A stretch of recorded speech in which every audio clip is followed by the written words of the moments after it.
इतिहास साक्षी है कि पुण्य भूमि भारत की गाथा भारत की अस्मिता, गौरव और राष्ट्रीय स्वाभिमान के लिए विदेशी आक्रांताओं से संघर्ष की महान गाथा है। बर्बर आक्रांताओं ने भारत की आत्मा पर चोट करने और भारत का अपमान करने के लिए हमारी संस्कृति और आस्था के केंद्रों को उद्ध्वस्त किया। सोमनाथ, काशी, मथुरा और अयोध्या के मंदिरों का तोड़ा जाना आज भी भारत की स्मृतियों में जीवित है। सन 1528 में अयोध्या में भगवान श्री राम के मंदिर का मुगल आक्रांता बाबर द्वारा तोड़ा जाना ऐसी ही एक अक्षम्य घटना थी जिसने सीधे भारत के सम्मान और आत्मा पर चोट की थी। कारण साफ था, अयोध्या के श्री राम के मंदिर पर आक्रमण भारत की आत्मा पर आक्रमण था। जहां हर भारतीय के रोम रोम में राम बसते हैं, वह भारत यह अपमान कैसे सहता। राम मंदिर पर आक्रमण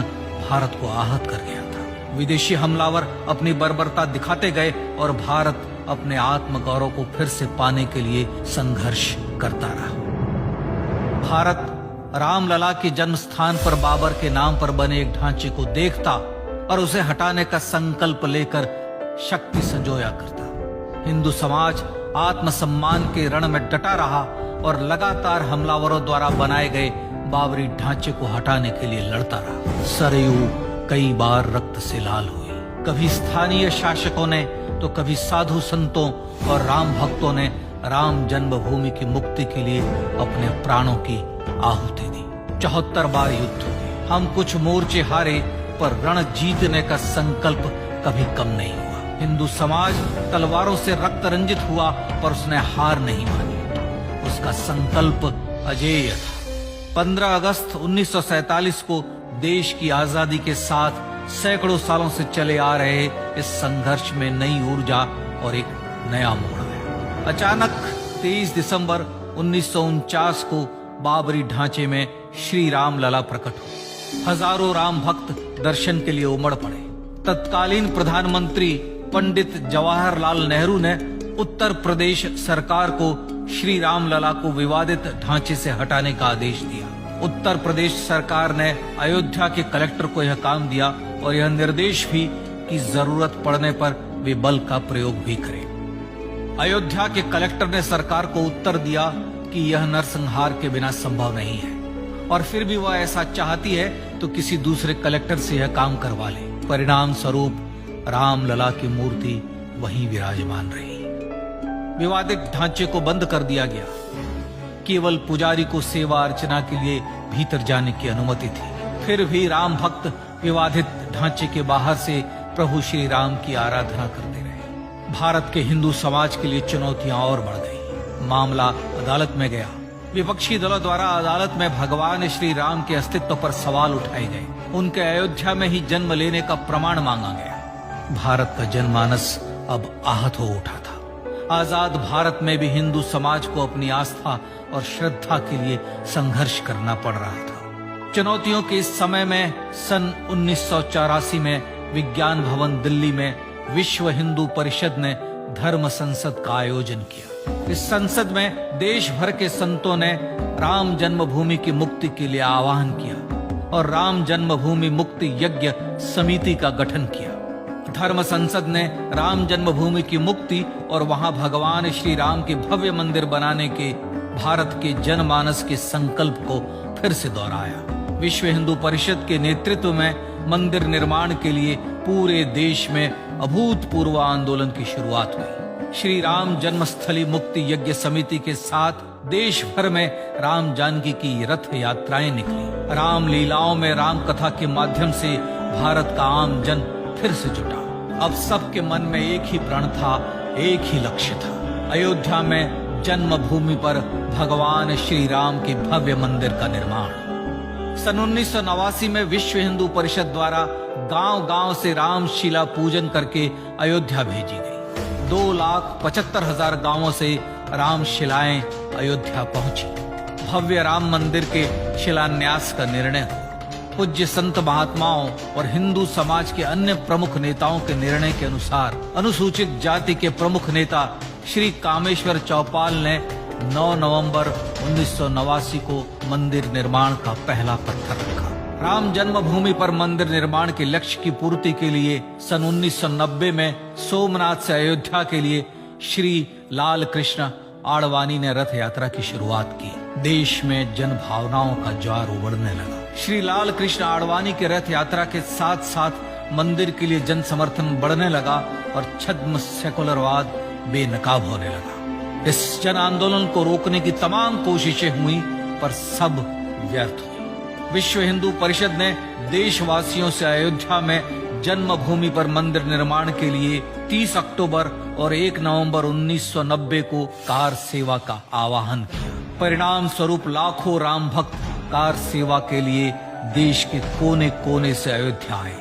इससे देश की एकात्मता का विराट दर्शन हुआ। कार सेवकों को रोकने के लिए उत्तर प्रदेश के तत्कालीन मुख्यमंत्री श्री मुलायम सिंह यादव ने अयोध्या में परिंदे को भी पर न मारने देने की घोषणा की। स्थितियां गंभीर हो गई। अयोध्या से 100-100, 200 किलोमीटर दूर रेलगाड़ियां रोक दी गई। अयोध्या युद्ध भूमि बना दी गई। मार्ग बंद, रेल बंद, चप्पे चप्पे पर पुलिस। अयोध्या सैनिक छावनी में बदल गई। राम नाम पर ऐसी पाबंदी कि अर्थी ले जा रहे लोगों तक को रोका गया क्योंकि वे राम नाम सत्य कह रहे थे। लेकिन सैकड़ों किलोमीटर की यात्रा कर कार सेवक अयोध्या पहुंचने लगे। राम के गीत गाते, होठों पर हंसी और पांव में छाले लिए राम काज के लिए राम भक्त देश विदेश से अयोध्या पहुंच ही गए। कार सेवकों पर गोलियां चली। अनेक कार सेवक शहीद हुए।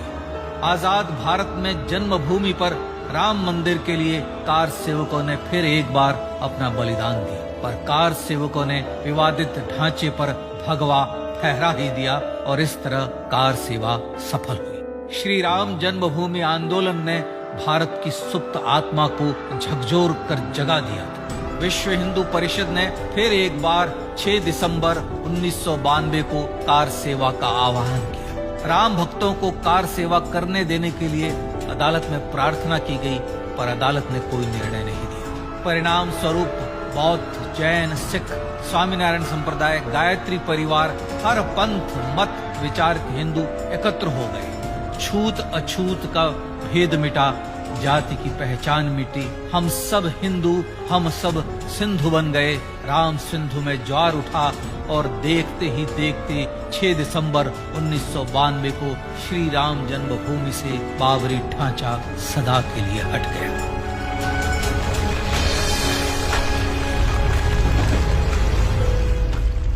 यह क्षण शौर्य, न्याय और सत्यमेव जयते का क्षण था। यह तो धर्मस्ततो जय का क्षण था। पर संघर्ष की गाथा यहां जाकर भी नहीं रुकी। छद्म सेकुलरवादियों द्वारा भारत और भगवान श्री राम के इतिहास को झुठलाने के लिए अदालतों में चुनौतियों का सिलसिला चलता रहा, जो 1950 से चल रहा था। हिंदू सिखों के बीच से गुजरते हुए भगवान श्री राम का दर्शन करने के लिए विवश थे। यह स्थिति थी आजाद भारत में श्री राम और राम भक्तों की। पर सत्य को तो जीतना ही था। आखिरकार देश के सर्वोच्च न्यायालय के 5 जजों की खंडपीठ ने 9 नवंबर 2019 को ऐतिहासिक निर्णय दिया और यह कहा कि अयोध्या जन्मभूमि परिसर की पूरी 67 एकड़ भूमि रामलला की। और न्यायालय ने भारत सरकार को जन्मभूमि पर मंदिर बनाने के लिए एक ट्रस्ट बनाने का आदेश दिया।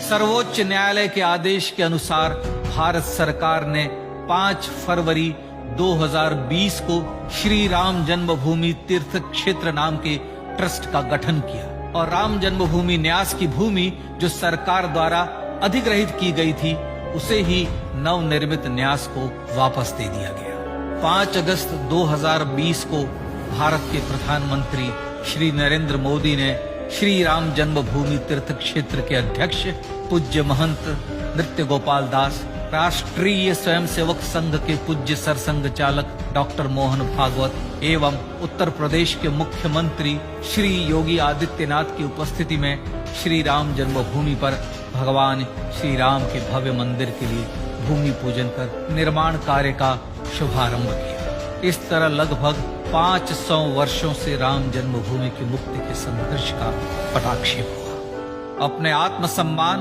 और राष्ट्रीय अस्मिता के लिए इतना लंबा संघर्ष विश्व के इतिहास में बेजोड़ है। श्री राम भारत की आत्मा, भारत की परिभाषा, हमारे राष्ट्रीय आदर्शों और जीवन मूल्यों के प्रतिनिधि मर्यादा पुरुषोत्तम हैं, जो हर हिंदू के होठों पर जन्म से मृत्यु तक रहे, बस यही हर हृदय में प्रार्थना होती है। राम भारतीय राष्ट्रीय स्वाभिमान और आसेतु हिमालय से समुद्र पर्यंत तक जन जन को एकात्मता के बंधन में बांधने वाले रक्षा सूत्र है। अयोध्या स्थित श्री राम जन्मभूमि पर बाबर का हमला वास्तव में भारत के स्वाभिमान और राष्ट्रीयता पर हमला था। प्रधानमंत्री श्री नरेंद्र मोदी द्वारा श्री राम जन्मभूमि पर राम मंदिर का पुनः निर्माण न केवल बाबरी मानसिकता का पराभव है, बल्कि संपन्न, सुखी, सुसंस्कृत, सर्वशक्ति संपन्न स्वराष्ट्र का सूर्योदय भी है। यह उस राम राज्य की दिशा में वह कदम है जिसकी अभिलाषा राज राजेंद्र चोल, कृष्णदेव राय, छत्रपति शिवाजी महाराज से लेकर महात्मा गांधी तक ने की थी। अयोध्या में जन्मभूमि पर भगवान श्री राम का मंदिर न सिर्फ राष्ट्रीय गौरव होगा, बल्कि वह श्री राम के आदर्शों का राष्ट्र मंदिर होगा। अब वह महान संकल्प पूरा होने जा रहा है। आइए इस राम यज्ञ, राष्ट्र यज्ञ में जिन ज्ञात और अज्ञात भारतीयों ने अपनी आत्माहुति दी है, उनका पुण्य स्मरण कर उन्हें श्रद्धांजलि दें।